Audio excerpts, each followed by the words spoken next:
Hi everyone, welcome back to Be Rich. Today we're going to talk about something which Shashwat was sharing with me, but unfortunately he's very busy with exams and internals in college, so I thought I'll just jump into this and talk to you guys. Of course, he's researched far more on the subject, and we'll probably bring him in another day to talk further about this concept. But without wasting much time, I want to get right away into it. This what we want to talk about. It's called complex adaptive systems, or in short, CAS. So what is a CAS? CAS is studies of systems which are composed of interacting components, often called agents, that adapt based on individual and collective experiences, is what is called CAS, complex adaptive systems. Broadly speaking, there are 5 components in this, which I'll broadly walk through. One is called emergence. Emergence is the behavior of the system as a whole, not just the sum of the behavior in parts. Instead, collective behavior emerges that cannot be predicted solely from understanding individual parts. So one of the examples is famously used in nature is ants. Ants cannot be studied as individual units. They are actually studied as a hive or as an entire unit. The ant colony is what is studied. Each colony has its own set of behaviors and behaves in a certain way which is independent of each member of the colony. So this is what, when we're talking about complex adaptive systems and emergence. And when we talk about ants, we talk about something called adaptation. Adaptation is agents in the system change and adapt their behavior based on their experience. So we've seen this in ants, that there are different categories in the ant colony. You have scouts, you have defenders, then you have people who forage and collect and bring food back. Then you, of course, have the queen. So each one has its own role in the colony. And when you talk about adaptation, each one, through their experiences, passes on their experience to the other participants in the colony. That way the colony's collective behavior starts changing and adapting. Co-evolution. Co-evolution is when agents, they are influenced by their environment, and the influences in turn get into a feedback loop. So when there is a change in the environment near the colony, this triggers behavioral change within the colony. This is what triggers ants colonies to migrate, to move. If there's either a change in the environment or there's a change in food supply, immediately you'll see the ants triggering and moving. Overnight, you'll see an entire colony of ants, of thousands of ants, abandoning one position and going to another position in our building, in the forest. You've seen it in many places in the environment. So what does this lead? This leads to something known as non-linearity. Non-linearity is small changes in initial condition or in one part of the system can lead to disproportionately large effects in the system as a whole. This is exactly what I was highlighting, that let's say we trigger something small, we change in their environment, an imbalance in their environment. This triggers the colony from moving. This can trigger, them abandoning their current position. This is what non-linearity is about. And network structure. Network structure is agents in the system are often interconnected in a network pattern, and they influence one another depending on structure of these connections. Again, talking about ants, we talk about this. There are scouts, then there are foragers, there are defenders, and each one has a role, and each one is connected to the other one, passing on information, and each one interdepends on the other. But what does this all got to do with stock market? Why are we talking about these complex systems, complex adaptive systems in the stock market? Just like that, we have these 5 categories which we spoke about in the ant colony, is what I wanted to get into the stock market. Because the stock market, if you look at it as a complex adaptive system, it's very hard to predict the market. This is one of the reasons why you cannot predict the market, because we don't understand each individual agent in the market. And as our world has expanded and has grown, and markets have become more diverse, and players from different parts of the world participate in different markets, it is very hard to see clearly what is influencing the market, how the market is going to go, how it's going to play out. So these are the key things I want you to remember. Why are we talking about this? Because a lot of you keep asking us in Bangalore event, online, on Instagram, you guys have been asking me, when can we expect the market to correct? When can we have the FII started pulling the money out? They've started pulling the money out, but it hasn't corrected enough. The money is coming back. Why isn't the market going back up the same way it was going before? To understand all these kinds of questions which you have. So if you look at the stock market in its entirety, you can classify this complex adaptive systems. Each of these parts are a component of the financial market. So let's look at each one. For example, emergence. Just as in the case of CAS, the behavior of financial market is more than the sum of individual participants' actions. Market movements can emerge from a collective behavior that might not be predictable by studying individual investors or assets. So what he's trying to say here is, let's say we study Warren Buffett or we study a certain asset class. We cannot predict based on this asset, let's say oil or gold, or the movement of oil and gold, we cannot predict the price of these goods will go up or the price of these goods will come down. We do find a lot of talking heads on TVs immediately saying, the oil prices are going up, so you can expect this kind of a thing on oil related stocks to happen. This kind of a correction to come out because of gold prices being corrected. Manappuram shares will correct because gold has moved like this. Yes, logically it makes sense to us looking at it. If gold goes up, Manappuram share prices should go up. If gold prices go down, Manappuram and other gold related companies like Manappuram, like Muthoot, should come down. But sometimes it doesn't happen for the simple reason, as they say, market movements can emerge from collective behaviors that might not be predictable from studying individual investors or assets. This is where even Seth Klarman's thing of saying market as a manic depressive person, or even Ben Graham's Mr. Market, they're not logical. So the reason why we say they're not logical or manic depressive, we say that those jokes we say is for the simple reason we cannot predict. We cannot predict human behavior, same way we cannot predict how the market is going to move. Second point which we want to talk about is in complex adaptive system is adaptation. Investors and institutions adjust their strategies based on past experience, current data, and future expectation. This constant adaptation can lead to ever-changing market dynamics. So this comes to the point of what is creating these markets moving up and down. The participants of the market. You participate, I am participating, the institutions are participating. Each of us look at news, the past news, what is currently happening. Then each of us have an individual opinion of what is going to happen. All these feed into the market going up and down and moving in cycles. Again, this adds to the notion of it being completely unpredictable and any form of prediction which is done being unreliable. Co-evolution. This is the third thing which comes in complex adaptive systems, which is co-evolution.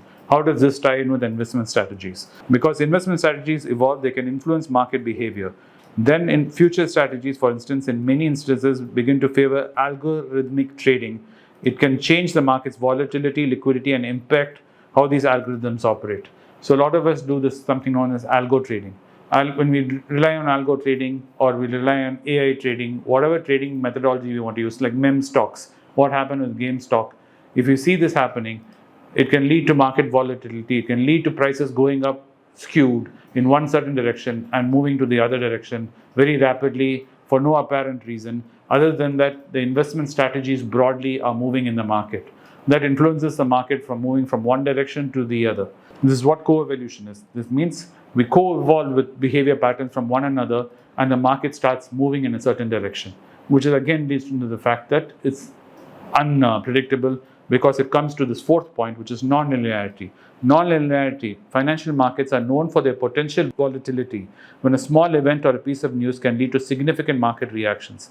This non-linear response can be linked like a butterfly effect in complex adaptive systems, where initial small change can result in large differences or in outcomes. One of the famous ones which Anand talks about is a Mumbai terrorist attack which happened to the Taj Hotel. As soon as that attack happened, the Taj price tanked. Nothing had happened to the Taj previous day to them to the next following day. They still had immense amount of reserves. They had a lot of properties across the globe and they were part of the Tata group, which is a huge group. But just because of one small instance in one small hotel which happened in Mumbai, and it triggered a panic selling of the Tata Indian hotel shares and domino effect on other Tata group shares, because the investors were just nervous. They did not know how or what could happen within the Tata group, and the shares tanked. People like me, Anand, who believe in the Tata group, who have known our core information about the Tata group, and we believe in the news from the company itself and from Ratan Tata at that point in time, continue to invest in the company and took it as an opportunity to buy. So this is what it means, non-linearity, where a small news or something of a small event can trigger a huge change in the market and can change market dynamics immediately. Even for example, when the pandemic stock market collapse happened, when lockdowns were declared, everybody pulled their money out. Stock market started correcting immediately by huge percentage points, where circuits were triggered within the same day. Twice, thrice it was triggered. Circuits and markets shut down and tried to cool off for a while because investors panicked because of the uncertainty. While if you think of it as a cool, level-headed investor, there are certain companies, yes, even if lockdowns do happen, their intrinsic value does not change. It still has all those asset classes. It still has all those investments in place. So it requires to think differently at those situations and not herd with the market. The fifth point, which comes in complex adaptive systems, is called network structure. Financial markets are interconnected globally. A disturbance in one market sector can cascade in others. This again ties to the point before, where we were talking about, which was the lockdown which was rolled out throughout the world. This led to all the stock markets across the globe shutting down one after another, causing widespread panic and sell-off. So what are the few examples which we can give and break it down into these categories? Let's talk about the dot-com bubble, which happened in the late 90s and the early 2000s. The emergence, a sudden surge of interest in internet stock-based companies led to collective belief that the potential profitability pushed evaluations to extreme levels, even of companies without clear business models. We famously talked about this, where any company which had a .com in it, which has nothing to do with the internet, investors just assumed that it was a .com and was something worth betting on, and money just flew into it. To the point, a lot of people created companies and created IPOs with no assets, with no business plan, with nothing. Just went straight into an IPO of saying a .com, like CAS.com, Vinod.com, which led to a lot of investors flooding money into it. Second thing, what's happened? Adaptation. As the bubble grew, many investors changed their investment criteria, focusing on potentials than fundamentals. So what happened was adaptation. As the bubble was growing, investors changed their investment strategy. People, instead of paying attention to the fundamentals, which Warren Buffett kept saying, and he sat out during this time because he believed in the core of his philosophy, which is fundamentals, where he sat out, rest of the majority of the investors started saying, okay, there's future growth in this, there's potential in this is the way the world is going to go. This is the way, when we have heard this over and over again, we heard this with crypto, we heard this with AI in the beginning of this year, now we're hearing about electric vehicles now, saying the potential, this is where it's going, climate change, we don't have a choice. Don't do that. Look at the fundamentals. Stick to your fundamentals and your core competence and invest according to that. Don't be swayed by these adaptations which come in waves. This is what happened with the .com. Then non-linearity. Non-linearity is a few triggering events like the AOL Time Warner merger and some other companies missing their earning expectations led to the rapid and disproportionate market correction. So what triggered this bubble bursting was the AOL Time Warner merger. That fiasco, and some of the big companies, their earnings missed. What was expected by the analysts, those earnings were missed. Immediately panic started spreading throughout the market. This panic became a cascading effect into a feedback loop that led to bloodshed and everybody selling everything and getting out of the market. This led to the disproportionate market correction which happened and led to the crash. Second example, let's talk about the same structure of complex adaptive systems using the 2008 financial crisis. Network, mortgage-backed securities and their derivatives were based in the US housing market, were held globally, tying together various financial institutions. These mortgage-backed securities and these complex financial instruments were created during the 2008 financial crisis, right before the crisis started, which started being traded across the globe. A lot of companies were buying this, they didn't even know what they were buying, and they started consuming this in vast quantities, where they were chopped and they were mixed together like chop suey, and they were sold into different units, where each owner of these units did not know what under the asset class they were holding on to, was it of any value, or was there anything in these things which were being traded was not known. Second, the co-evolution. As the housing prices rose, lending standards loosened. When the market turned, those lax standards contributed to significant downturn. So greed started feeding into the system.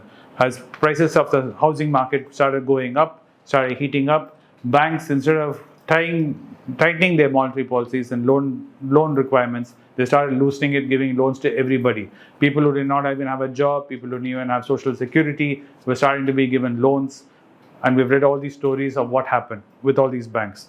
Non-linearity. The fall of the Lehman Brothers triggered a massive cascading effect throughout the global financial market. So what happened? When the Lehman Brothers collapsed, this suddenly froze the whole global financial market, because banks did not know who had the money, who had these securities, complex securities sitting on their balance sheet, who were going to lose out and who are going to collapse eventually. So money stopped moving between banks and the financial sectors.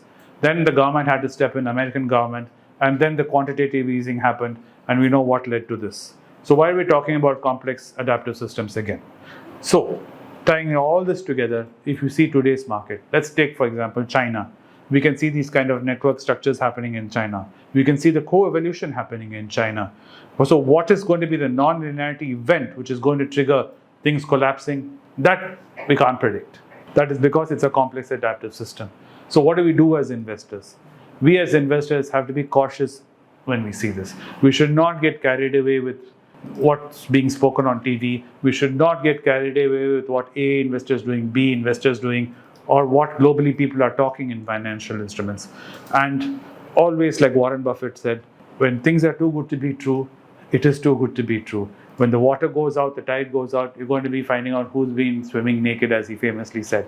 So tying all this together, do keep an eye out in the market now. We're reaching a point of special situation in our global market, politically and financially, to the place where there's a lot of volatility. There's a lot of mixed signals coming out. And there's no clarity. And with the day of the internet and all these social media which is happening, there's lots of information floating around which can be true or untrue.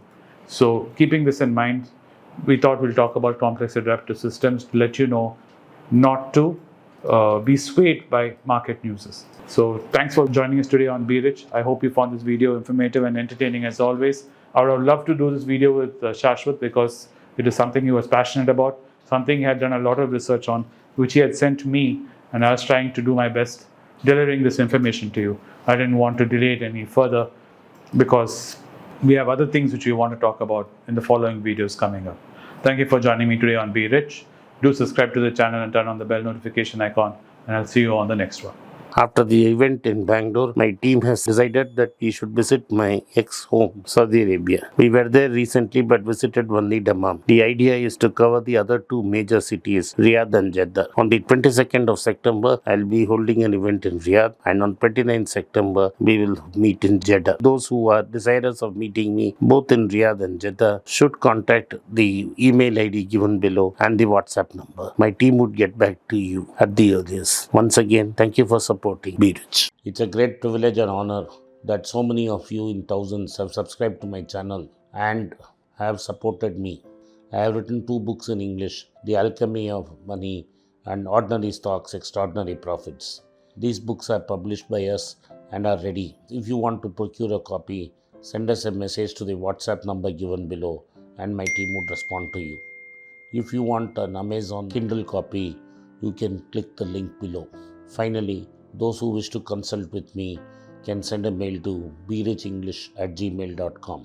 Once again, I thank you for your support. If you like this video, press the subscribe button of my channel, hit the like button and turn on the bell notification.